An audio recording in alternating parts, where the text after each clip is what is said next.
నమస్తే. ప్రజెంట్ మనం విద్యుత్ సౌద దగ్గర ఉన్నాం.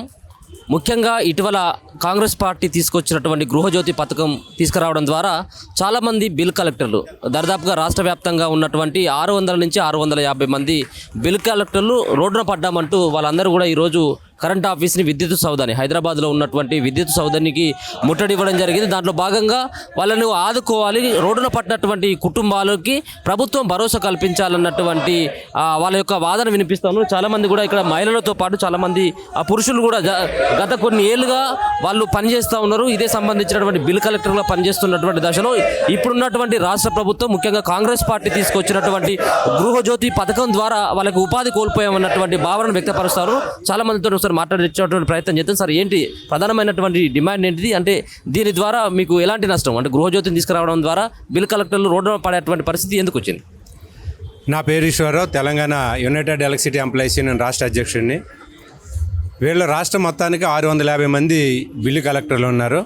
వీళ్ళందరూ కూడా కమిషన్ బేసిస్లో పనిచేస్తూ ఉంటారు. అంటే ఒక బిల్లు వసూలు చేస్తే ₹1.75 ₹2 ఇస్తూ ఉంటారు. ఈ గృహజ్యోతి పథకం అమల్లోకి వచ్చిన తర్వాత వీళ్ళందరూ కూడా బిల్లులు కట్టేటువంటి వినియోగదారులు అసలు కౌంటర్లకు రావడం మానేశారు. అంటే 200 యూనిట్ల లోపల ఉన్నటువంటి వాళ్ళకి గృహజ్యోతి ద్వారా ఉచిత విద్యుత్ ఇవ్వడానికి రాష్ట్ర ప్రభుత్వం కాంగ్రెస్ సర్కారు ప్రయత్నం చేసింది, ఇస్తుంది. ఆ మేరకు ఇవ్వడం సంతోషం.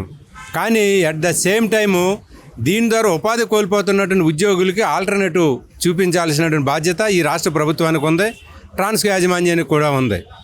కానీ ప్రభుత్వం ఒక సైడే చూసింది, ఎంతమందికి ఉచిత విద్యుత్ ఇస్తున్నామో చూసింది తప్ప దాని ద్వారా ఎంతమంది నష్టపోతున్నారనే కార్మికుల కోసం ఆలోచించిన పరిస్థితి లేదు. కాబట్టి 650 కుటుంబాలు రోడ్డు మీద పడ్డారు. 2024 మార్చి నుంచి వీళ్ళందరికీ కూడా గతంలో 15,000 16,000 వచ్చేటువంటి వేతనాలు ఇప్పుడు 1000-1500 వస్తూ ఉన్నాయి. పెట్రోల్ ఖర్చు కూడా సరిపోవడం లేదు. ఉదయం 5-6 గంటలకు విలేజెస్కి వెళ్తారు, 8-9 గంటలకు గ్రామాల్లో ఉన్నటువంటి ప్రజలందరూ కూడా పనులకు పోయేస్తారు. ఈ లోపలనే వాళ్ళ దగ్గర ఆ బిల్లులు వసూలు చేయాలి. ఆ రకంగా లక్షల కోట్ల రూపాయలు వసూలు చేసి ఏపీఎస్సీబీ నుంచి ఈ రోజున ట్రాన్స్కో, జెన్కో, డిస్కామ్స్ వరకు వీళ్ళే పనిచేస్తూ ఉన్నారు. ఈ రోజున వీళ్ళ కష్టాలు వచ్చినాయి. బిల్లులు కట్టే కన్జ్యూమర్స్ లేదు కాబట్టి వీళ్ళకి ఉపాధి కోల్పోయారు. ఈ ఉపాధిని రెక్టిఫై చేయండి. డిపార్ట్మెంట్లో ఈఆర్ఓలు ఉన్నాయి, ఎలక్ట్రిసిటీ రెవెన్యూ ఆఫీసులు ఉన్నాయి, ఎస్సీ ఆఫీసులు ఉన్నాయి, డిఈ ఆఫీసులు ఉన్నాయి. వీళ్ళందరూ కూడా డిగ్రీలు, ఇంటర్మీడియట్లు చదివినటువంటి వాళ్ళు.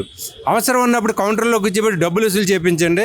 లేని టైంలో ఎస్సీ ఆఫీసులోని, డిఈ ఆఫీసులోని, ఈఆర్ఓలోని కూర్చోబెట్టి అడ్మినిస్ట్రేషన్ పని చేయించండి. కంప్యూటర్ ఆపరేటర్లు కూడా ఉన్నారు కాబట్టి అది చెయ్యమని చెప్పి మేము బట్టి విక్రమార్క గారిని, డిప్యూటీ సీఎం గారు ప్లస్ మా విద్యుత్ శాఖ మంత్రి గారిని అనేక సార్లు కలిసాం. ప్రజావాణిలో మెమోరాండం ఇచ్చాం. ఇంతకు ఉన్నటువంటి సీఎండీలు రిజ్వీ సార్ని కలిసాం, రొనాల్డ్ రౌస్ గారిని కలిసాం. ఇప్పుడు కృష్ణ భాస్కర్ గారిని కూడా కలిసి మెమోరాండం ఇవ్వబోతున్నాం. సమస్య 650 మంది సమస్య. సింపుల్గా లేబర్ కమిషనర్ ఇచ్చినటువంటి జీవో నెంబర్ 11 ప్రకారంగా కనీస వేతనాలు ఇస్తే 15,000 16,000 వస్తాయి. ఆ రకంగా వాళ్ళ కుటుంబాలను పోషించుకుంటారు. అది కాకుండా ఇదే పద్ధతిలో పోయినోళ్ళు పోనివ్వండి అని చెప్పేసి ప్రభుత్వం వదలడం సరైనటువంటి పద్ధతి కాదు. గత ప్రభుత్వం మోసం చేసింది కాబట్టి ఆ ప్రభుత్వం ఇంటికి పంపించారు. ఈ కాంగ్రెస్ ప్రభుత్వం నమ్మకంతో వీళ్ళకి ఓట్లేసారు, అధికారంలోకి తీసుకొచ్చారు. ఈ 650 మంది కుటుంబాల యొక్క సమస్య పరిష్కారం చేయవలసినటువంటి బాధ్యత రేవంత్ రెడ్డి గారి సర్కార్ మీద ఉంది. ఆ రకంగా పరిష్కారం చేస్తాదని చెప్పి ఈ రోజున అసెంబ్లీ సమావేశాల సందర్భంగా విద్యుత్ సౌదా ముందు ఈ నిరసన కార్యక్రమం తెలియజేస్తాను. ఆఫ్టర్ నిరసన సీఎండీ గారికి మెమోరాండం ఇచ్చి వెళ్తాం. భవిష్యత్తులో కూడా మా సమస్య పరిష్కారం చేయకపోతే శాంతియుత పోరాటం నుంచి పోరాట మార్గాన్ని ఎంచుకోవడానికి మా బిల్లు కలెక్టర్లు అందరూ సిద్ధంగా ఉన్నారని చెప్పేసి తెలియజేస్తా ఉన్నాం. మీరు చాలా రోజుల నుంచి పోరాటం చేస్తున్నారు. మొన్న ధర్నా చౌక్లో సైతం కూడా మీరు ధర్నాలు చేసినటువంటి పరిస్థితి కనబడేది. ఎక్కడ కూడా ప్రభుత్వం స్పందించినటువంటి పరిస్థితి కనబడట్లేదు. ఇంకా కూడా మీ సమస్య పరిష్కారం అవుతుందని చెప్పేసి ఏమైనా నమ్ముతా ఉన్నారా? మీకు ఉన్నటువంటి ప్రభుత్వ అధికారుల దగ్గరికి కానీ ముఖ్యంగా ప్రభుత్వంలో ఉన్నటువంటి పెద్దల దగ్గరికి వెళ్తున్నటువంటి దశలో మీకు వస్తున్నటువంటి సమాధానం ఏ విధంగా ఉంది? పాజిటివ్గా ఉందా, నెగిటివ్గా ఉందా? అంటే మేము దశల వారి ఏదైతే గృహజ్యోతి పథకం మార్చి 2024 నుంచి అమలు చేశారు. ఈ పథకం అమలు చేసిన తర్వాత జీరో బిల్స్ ఏదైతే 200 యూనిట్ లోపు వచ్చిందో గ్రామీణ ప్రాంతాల్లో 90% బిల్లులు కట్టట్లేదు, పట్టణ ప్రాంతాల్లో దాదాపు 70% బిల్లులు కట్టట్లేదు. అంటే గతంలో బిల్లు కలెక్ట్ చేస్తేనే వీళ్ళకు రెమ్యునరేషన్ ప్రకారం పేమెంట్ అయ్యేది. కనీసం 18,000 20,000 15,000 పైనే వచ్చేది. అయితే స్కీమ్ అమలైన తర్వాత దాదాపు 2,000 3,000 కూడా రావట్లేదు. మేము దశల వారి ఆందోళన భాగంగా ఇందిరా పార్క్ దగ్గర రిలే నిరాదీక్ష చేశాము. అట్లాగే ప్రజాభవన్ దగ్గర దివ్య మేడం గారిని 2-3 సార్లు కలిసాము.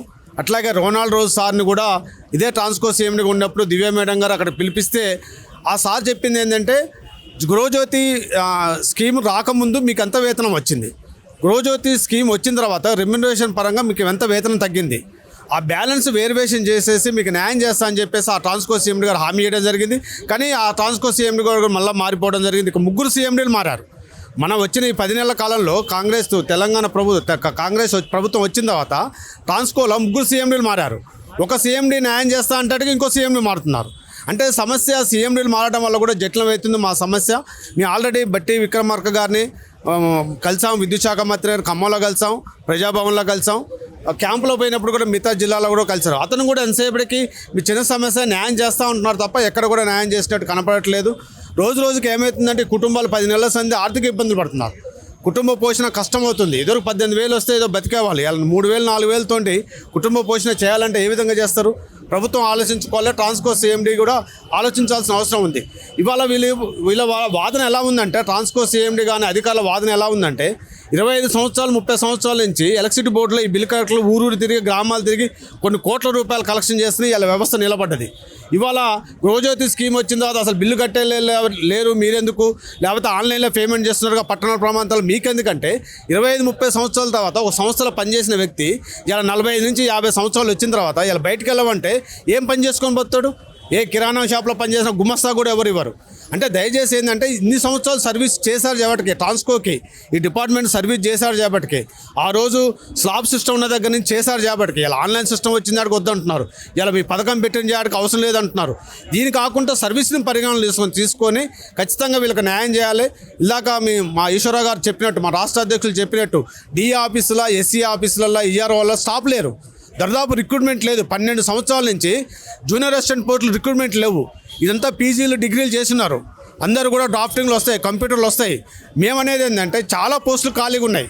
దాంట్లోనే కాంట్రాక్ట్ బేస్ మీద జీవో నెంబర్ 11 ప్రకారం 18,000 రూపాయలు ఇచ్చేసి మాకు కాంట్రాక్ట్ బేస్ మీద అయినా ఆ ఆఫీసులలో మమ్మల్ని అకాయింట్మెంట్ చేసేసి ఉపాధి కల్పించాలనేది సిఐటి యూనియన్గా మేము డిమాండ్ చేస్తున్నాం. మీరేమని చెప్తారు? దాదాపుగా 20 నుంచి 25 సంవత్సరాలుగా పనిచేస్తున్నటువంటి కార్మికులు సైతం కూడా ఇదే బిల్ కలెక్టర్గా పనిచేస్తున్నారు. ఇదే ఉపాధిగా వాళ్ళు భావించడం జరిగింది. సడన్గా ఆ కుటుంబాలు రోడ్డున పడేటువంటి పరిస్థితి ఏర్పడ్డది.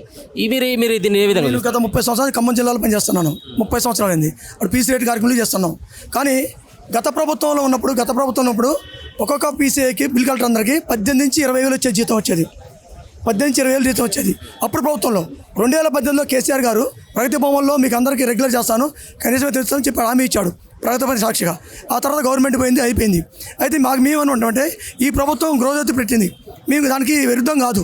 ప్రభుత్వం పెట్టిన పాలసీ మంచిది, ప్రజల్లో మంచిది. కానీ మేము దాని కింద ఈ ప్రభుత్వం ప్రవేశపెట్టిన గృహజ్యోతి పథకం కింద 650 మంది ఉన్నాం. ఈ కుటుంబాలు నష్టపోతున్నాయి కాబట్టి ఈ నష్టపోయే కుటుంబాలకి న్యాయం చేయాలని మేము ప్రభుత్వాన్ని కోరాం. గతంలో కూడా బట్టి విక్రమార్క గారిని విద్యుత్ శాఖ మినిస్టర్ గారిని ఖమ్మంలో కలిసాము, 10 సార్లు కలిసాము. అదేవిధంగా విద్యుత్ ప్రజాభవన్లో దివ్య మేడం గారు కలిసాము, తర్వాత చిన్నారెడ్డి గారు కలిసాము, లోడస్ గారు కలిసాము. హామీ ఇచ్చారు, మీకు రోజు ముందు ఎంత జీతం వస్తుంది, గ్రోత్ తర్వాత ఎంత జీతం వస్తుంది ఆయన చెప్పాడు. మేము చెప్పాం గతంలో మాకు 25-30 జీతం వచ్చేది సార్. ఇప్పుడు ఇది పెట్టాక ఊళ్ళలో 80% జీతాలు లేవు, బిల్లులు లేవు. ఒక బిల్లు రాస్తే కార్పొరేషన్ 2 రూపాయలు, గ్రామాల్లో 2 రూపాయలు 75 పైసలు వస్తాయి. అంటే ఇప్పుడు వచ్చే పరిస్థితుల్లో ఊరికి పోతే 10 పేర్లు అవుతున్నాయి. అంటే 3 రూపాయలు 4 రూపాయలు వస్తున్నాయి. అంటే నెలకి మాకు 1000 నుంచి 2,000 వస్తున్నాయి. కాబట్టి మీ ప్రభుత్వాన్ని కోరుకుంది అంటే గౌరవ ముఖ్యమంత్రి గారిని, మాకు గతంలో 15 నుంచి 20,000 వచ్చినాయి. కాబట్టి ఇప్పుడు కనీస వేతనం జీవో నెంబర్ 11 ప్రకారం 10 నుంచి 20 రూపాయలు 20,000 అంటున్నాం. మేము తప్పట్లేదు. మేము మా కుటుంబాల మొత్తం రోడ్డు పడ్డాయి కాబట్టి మాకు సరైన న్యాయం చేయండి, గవర్నమెంట్ పెట్టుకుంటున్నాం. మీ ప్రత్యేక డిమాండ్ ఏంటంటే గృహజ్యోతి వల్ల నష్టపోయిన కుటుంబాలందరినీ ప్రభుత్వం ఆదుకోవాలి. గౌరవ ముఖ్యమంత్రి మమ్మల్ని పిలిచి మాకు కనీస వేతనం ఇప్పించాలని కోరుకుంటున్నాం. మీరు ఎన్ని నెలల నుంచి పని చేస్తూ ఉన్నారమ్మా? మీరు ఏం డిమాండ్ చేస్తూ ఉన్నారు? మేము 20 సంవత్సరాలు అయిందండి డిపార్ట్మెంట్లో చేయబట్టి. మేము స్టార్టింగ్లో చేసినప్పుడు మాకు 18,000 20,000 వచ్చేది. కమిషన్ వేజ్గానే వస్తుంది, అంటే రిసిప్ట్ వేజ్గా 20,000 జీతం వచ్చేది. మాకంటే సీనియర్లు కూడాను 30,000 నెలకు 30,000 జీతం వచ్చేటోనికి అలా నెలకు 3,000 జీతం కూడా రావట్లేదు. మా పరిస్థితి ఎట్లున్నదంటే తెలంగాణ ప్రభుత్వంలో మేము పేనం మీద వేయించినట్టున్నది. కాంగ్రెస్ ప్రభుత్వం వచ్చినాక పొయ్యిలో వేసి కాలుస్తున్నారు. అంటే మేము గృహజ్యోతి పథకానికి వ్యతిరేకం కాదు, తెలంగాణ మన కాంగ్రెస్ ప్రభుత్వానికి వ్యతిరేకం కాదు. మేము రేవంత్ రెడ్డి గారిని ఇష్టంగా కావాలని మేము ప్రయాసపడి మేము కృషి చేసి, ఎందుకంటే ఆ ప్రభుత్వం వద్దు, తెలంగాణ ప్రభుత్వం అనేది వద్దు, మమ్మల్ని మోసం చేసిండు మాజీ సీఎం. ఇప్పుడు ఈయన యూత్ అర్థం చేసుకుంటాడనే ఉద్దేశంతో మేము చాలా మా శక్తి కొలది మేము ప్రయాసపడి కాంగ్రెస్ ప్రభుత్వాన్ని గెలిపించుకున్నాం. ఎందుకంటే మా బ్రతుకుల్లో చీకటి ఉన్నది, ఆయన వెలుగులు నింపుతాడనే ఉద్దేశంతో మేము చేసినాము. ఇప్పుడు ఏమైందంటే ఆయన వచ్చి కొత్తగా మాకు గృహజ్యోతి పథకం పెట్టిండు. ఆన్లైన్ సిస్టమ్ తెలంగాణ ప్రభుత్వంలో ఉండే 50% అంటే 50% మేము నష్టపోయినాం ఆన్లైన్ సిస్టమ్ ద్వారా. ఇప్పుడు ఈయన గృహజ్యోతి పెట్టడం వల్ల పూర్తిగా నష్టమైంది. మాకు వచ్చే జీతం ఎంత అంటే నెలకు 1800, నెలకు 1800 జీతంతో ఏ మనిషి బతకగలుగుతాడు చెప్పండి. అప్పుడు ఎంత వచ్చేది? అప్పుడు మాకు 18,000 అప్పుడు 18,000 వచ్చేది. 18,000 వచ్చేది. ఆన్లైన్ సిస్టమ్ వచ్చిన తర్వాత 10,000, 9,000 అట్లా వచ్చింది ఆన్లైన్ సిస్టమ్ ద్వారా. అప్పుడే ఆన్లైన్ సిస్టమ్ వచ్చింది సార్, మాకు ఫిక్స్డ్ శాలరీ చేయండి అని మేము తెలంగాణ ప్రభుత్వం మన సీఎం, మాజీ సీఎం చంద్రశేఖర్ రావుని మేము అడిగినాం. కేసీఆర్ దగ్గరికి వెళ్ళి అడిగితే ఆయన మాట ఇచ్చిండు మాకు.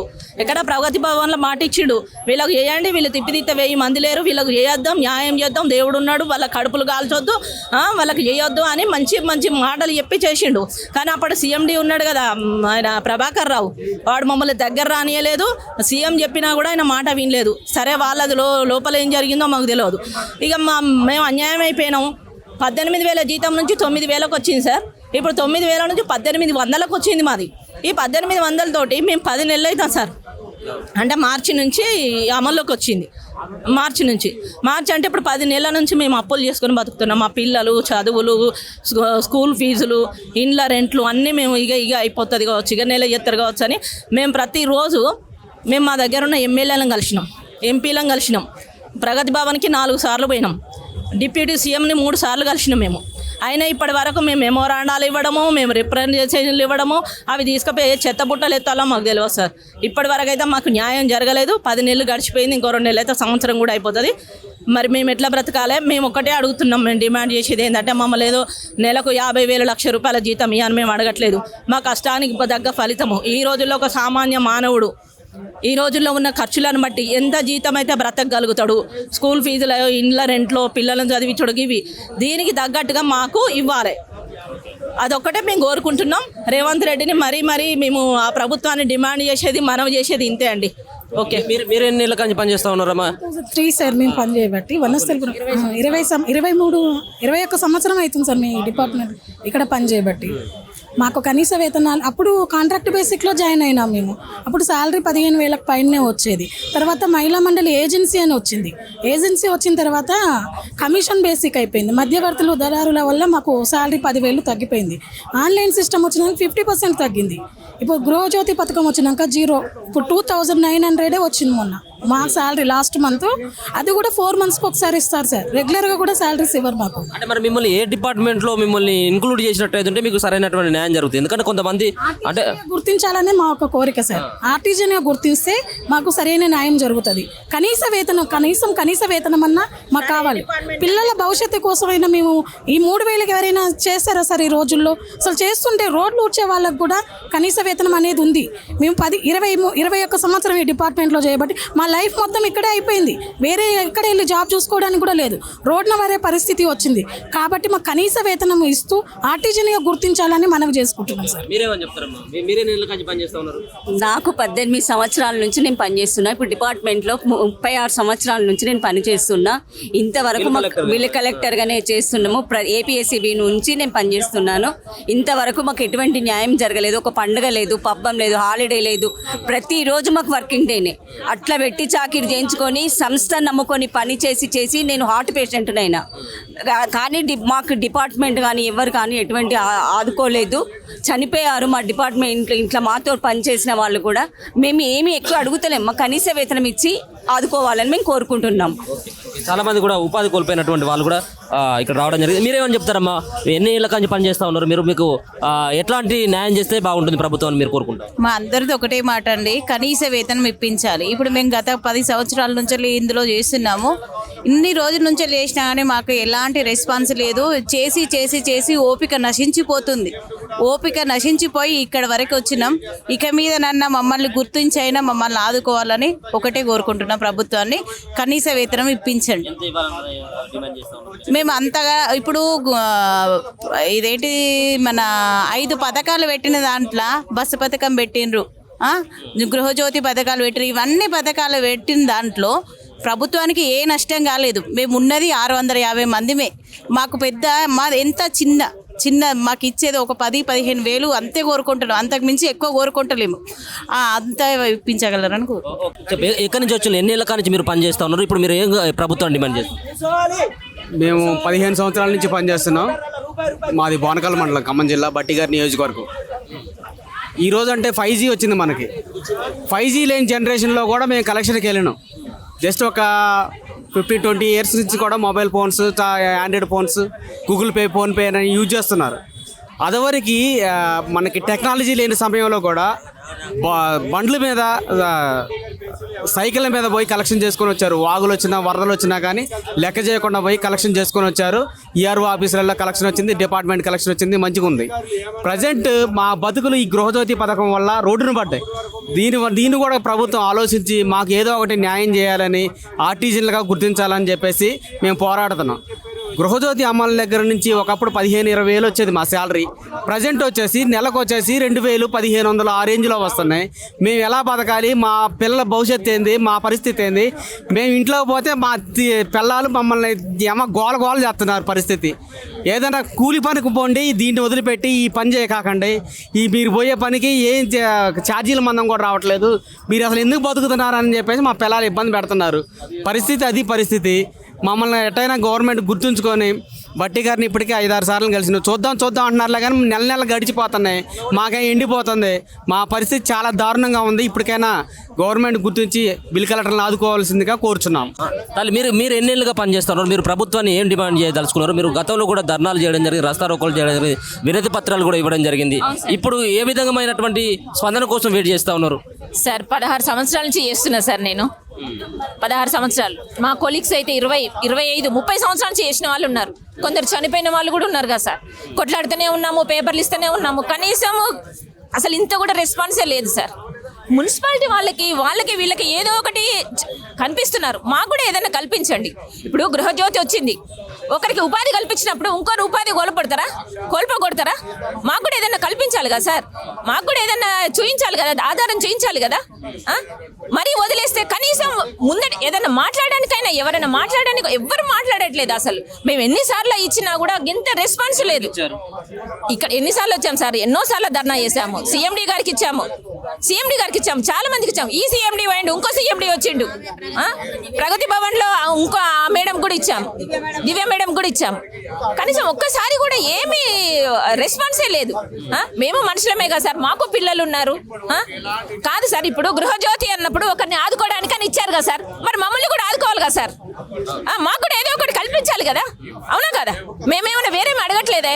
18,000 అడుగుతున్నాం సార్ పిల్లల్ని కాపాడుకోవడానికి. 2-3 వేలు కూడా రావట్లేదు సార్.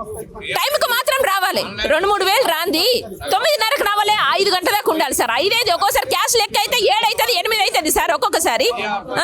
కావాల్సింది ఒక్కోసారి ఏఈగాళ్ళని, జేఓగాళ్ళని అందరినీ గుర్తించండి, అడగండి వీళ్ళు ఎప్పటిదాకా చేస్తున్నారు, ఎప్పటి నుంచి చేస్తున్నారు అని కనుక్కోండి. కానీ మా జీవితాలను నిలబెట్టండి సార్ ప్లీజ్. ఒక 18,000 సార్ మేము అడిగేది, అంతకంటే ఎక్కువ ఏం లేదు.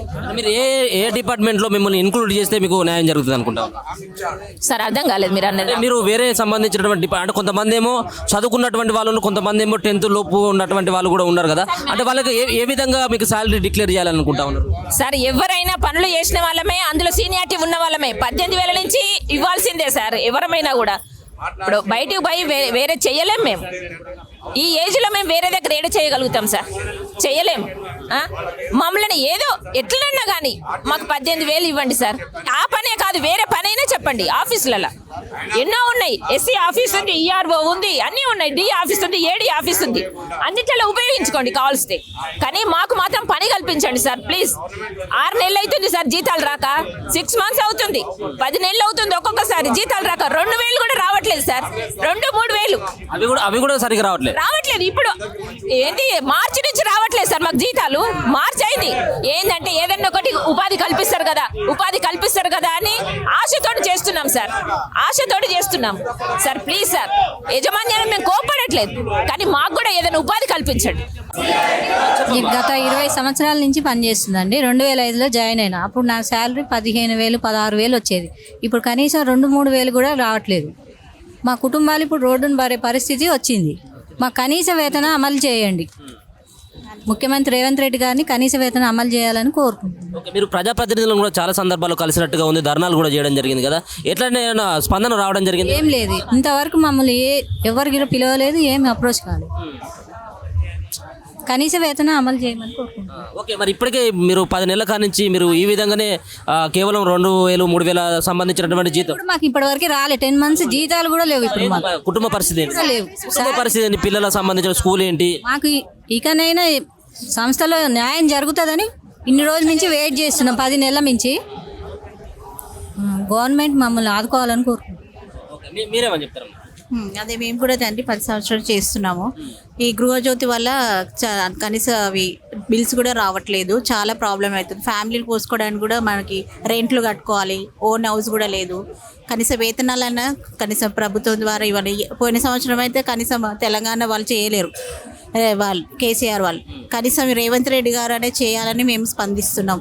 చాలామంది ఎంత ప్రాబ్లం ఉన్నా కానీ ఒకరోజు హాలిడే కూడా ఉండదు మాకు. ఈవెన్ హాలిడేస్ అయినా, ఫెస్టివల్స్ అయినా, సండేస్ అయినా ప్రతిరోజు మేము వెళ్ళాల్సిందే. మార్నింగ్ 9:30 to 4:30 అక్కడే అయిపోతుంది. కనీసం మాకు పెట్రోల్ ఛార్జ్ అయినా కావాలి కదా సార్. పెట్రోల్ ఛార్జ్ కూడా ఇబ్బంది, రెంట్ కట్టుకోవడానికి ఇబ్బంది. ప్రతి ఒక్కరు కూడా చాలా ప్రాబ్లంతో కూడా ఏదో చేస్తారని ఒక ఆశతో మేము చేస్తున్నాం. కనీసం ఈ ప్రభుత్వం మనం ఆదుకోవాలని, సన్నిహిత వేతనాలు ఇవ్వాలని మేము కోరుతున్నాం. మీరు ఎక్కడి నుంచి వచ్చిల్లమ్మా? మీరు ఎన్ని నెలల నుంచి పని చేస్తున్నారు? నేను 6 సంవత్సరాల నుంచి చేస్తున్నాను సార్. 2 మెయిన్ కౌంటర్ చేశాను నేను. 2,000 నుంచి 2,500 వస్తాయి సార్. నెలకి 30 రోజులు చేస్తానే. ఇప్పుడు 2,000 నుంచి 2,500. అప్పుడు మీరు స్టార్టింగ్లో ఎంత వచ్చింది? స్టార్టింగ్లో 6,000 నుంచి 7,000 మధ్యలో వస్తుండే. ఇప్పుడు ఈ 2 సంవత్సరాల నుంచి అసలు ఏం లేవు సార్. ఆన్లైన్ పిఆర్లు ఎక్కువైనాయి, ఆదివారం లేదు, శుభవారం లేదు, ఏది లేదు. ప్రతిరోజు చేయాల్సిందే 30 రోజులు. మాకు వాచ్మెన్ ఉండడు, ఎవ్వరు ఉండరు, అటెండర్ ఉండరు. మేమంతా క్యాష్ పట్టుకొని కౌంటర్లో, మాకు కౌంటర్ కూడా సరిగ్గా ఉండదు సార్. కంపల్సరీ చేయాల్సిందే. ఈ 2,000కు మా కుటుంబాన్ని మేము ఎట్లా పోషించుకోవాలో కూడా మాకు అర్థం కాని పరిస్థితి సార్. మా ఏజ్ ఇందులోనే గడిచిపోతుంది. ఇంకా మేము ఏం చేయాలన్నా కూడా ఏం లేదు. తర్వాత మా ఫ్యామిలీ, మా పిల్లలు వీళ్ళంతా మీకు ఎంత జీతం అమ్మా అని ఎవరైనా అడిగినా కూడా, క్వశ్చన్ చేసినా కూడా మేము చెప్పుకోలేని పరిస్థితి. అంతే సార్. మాకు ఈ జీవో నెంబర్ 11 ప్రకారం మాకు అందరికి ఎట్లా ఇస్తున్నారో అట్లనే ఇవ్వాలి. ఒక 15,000 మధ్యలో ఇవ్వాలని మేము కోరుకుంటున్నాం సార్. అంతే. సో చూస్తూ ఉన్నాం కదా, వీళ్ళు బిల్ కలెక్టర్లకు సంబంధించినటువంటి వాళ్ళు చాలామంది మహిళలు కూడా ఈ దీంట్లో 20-25 సంవత్సరాల కాంచి కూడా పనిచేస్తూ ఉన్నారు. వాళ్ళు ప్రధానంగా డిమాండ్ చేసేటువంటి అంశం ఏంటిదంటే, వాళ్ళు ఏదో 20,000 30,000 అడగట్లేదు, కేవలం 15,000 మినిమం శాలరీ ఇచ్చినా కానీ మేము పనిచేయడానికి సిద్ధంగా ఉన్నాం. 20-25 సంవత్సరాలుగా ఈ బిల్ కలెక్టర్ వృత్తిగా మేము పనిచేస్తున్నటువంటి దశలో గృహజ్యోతి పథకాన్ని తీసుకొచ్చి వాళ్ళ పొట్టపైన కొట్టారన్నటువంటి ఆవేదన వ్యక్తం చేస్తూ ఉన్నారు. అంతేకాకుండా ప్రభుత్వంలో ఉన్నటువంటి పెద్దల దగ్గర నుంచి కలిసినప్పుడు కూడా ఎలాంటి స్పందన రావట్లేదు. ఒకవేళ కనుక ఇదే విధంగా కొనసాగినట్టయితే ఖచ్చితంగా మా యొక్క ఉద్యమాన్ని ఉధృతం చేస్తామన్నటువంటి హెచ్చరికలు సైతం కూడా ప్రభుత్వానికి ఇస్తున్నటువంటి పరిస్థితి కనబడతా ఉంది.